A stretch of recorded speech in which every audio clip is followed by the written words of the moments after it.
Siyempre kahit ganito naman ako, isa lang akong pangit. Nagmahal ako ng totoo, tapos nung nalaman kong meron pala ng iba.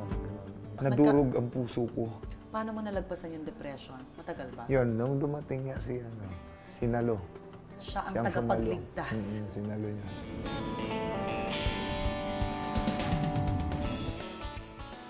2 taon na ang nakalilipas mula nang huling makauwi ng Zambales ang singer at komedyanteng si Black Jack. Dito siya isinilang at lumaki. Nasaan naman si nanay? Ito yung mga pangkinto. Ayan. Ito si nanay. Nagpalaki sa akin. Ito yung original na bahay noon. Bahay ng kinakapatid ko din, panganay. Si Kuya Joel. Dito kami noon. Tapos ito naman, ito kubo pa to noon. Kubo pa. Dito sila nanay tsaka si daddy. Siya umuwi siya. Naglalaya. Pag nakakagalitan ko, siyempre kakagalitan ko kung mali siya, di ba? At kung paano ginagawa ko sa mga anak ko, ganun din ang ano ko sa kanya. Nung mamatay yung mister ko, umuwi siya. Nanay, sabi niya, darating ang araw, sabi niya, kukunin kita rito, nakakawatsi. Sabi niya. Proud akong maging kapatid siya kasi talagang ibig sabihin, maliit pa lang siya, nasa amin na. Mahal na tatay ko yan. Siya yung nagpilit na, iwanan niyo na lang sa akin yan. Ako na lang mag-aalaga. Siya talaga yung nag-insist. Kahit artista na siya, hindi lumaki ang ulo niya. Ganon at ganon pa rin siya. Kaya ang mga kaibigan niya, pag nagpupunta siya dito, talagang parang fiesta rito sa amin. Pagkatapos bisitahin ang pamilyang kumugkop sa kanya, tinungo naman ni Black Jack ang eskwelahan kung saan siya nag-aral ng elementarya. Ituyak nag-aadal ti elementarya.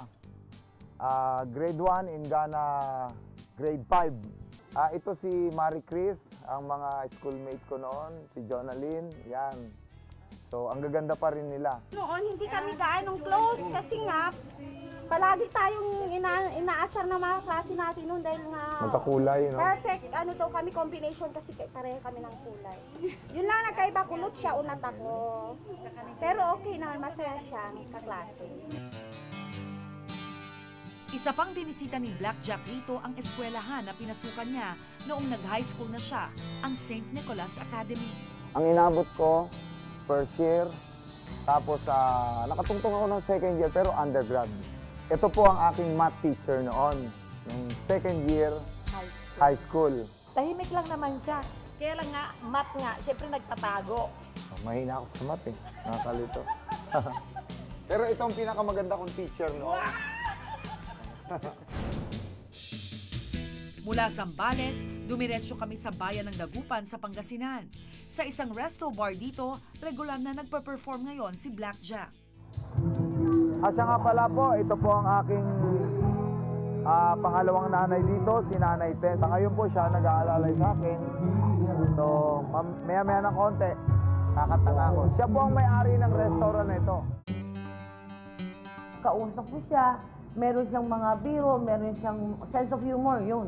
Yun ang meron siya na wala sa ibang tao. So, I enjoy his company, na naging gano'n nga, nanay na yung parang turing niya sa akin.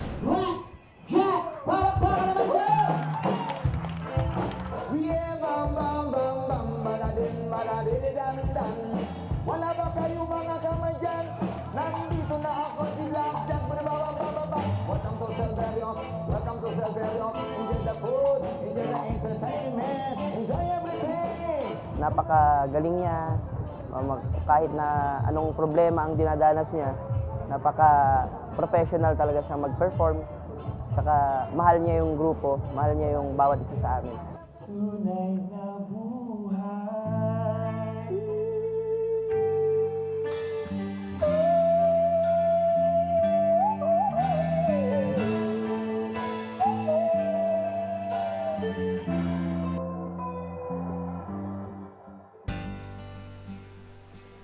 Abala din ngayon si Black Jack at ang may bahay niyang si Twinkle sa kanilang negosyo. Ano tong live artists? What do you do? We produce, we organize events, ganyan. Then we book yun. So, gaano ka-active si Blackjack dito? Siya ba ang pinoproduce nyo? Nag-umpisa kami sa kanya. Yes. And then, syempre naikot na namin siya. So, kumuha ng ibang artists. Halos lahat na yata ng artist. Yung latest, yung last namin, si ano, di ba? Aiza Aiza, and no? Blackjack Australia. Malalim na nga raw ang pinagsamahan ng mag-asawa dahil kahit noong maghirap si Blackjack at malulong sa bisyo, hindi raw nagbago ang pagmamahal sa kanya ni Twinkle. Bakit hindi mo siya iniwan? Why did you Maybe stick with because him I love- despite? I love him. And nobody will stand for him. Wala siyang family. Tsaka napakabait niya. Huwag lang talaga balikan yung Naiiyak na problema. ako. It really shows that your wife loves you so much.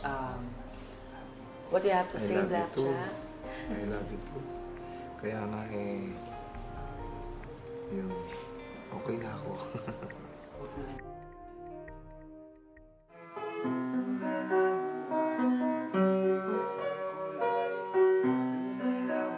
Sa pagkawala ng kasikatan at tagumpay na nakamit noon ni Blackjack, nalaman daw niya na hindi naman ito ang nagbibigay kabuluhan sa kanyang buhay, kundi ang mga taong nagmamahal at nagmamalasakit sa kanya, sa hirap man o ginhawa. Anong aral ng tunay na buhay ni Blackjack? Hindi ko nasilayan yung mga tunay kong mga magulang.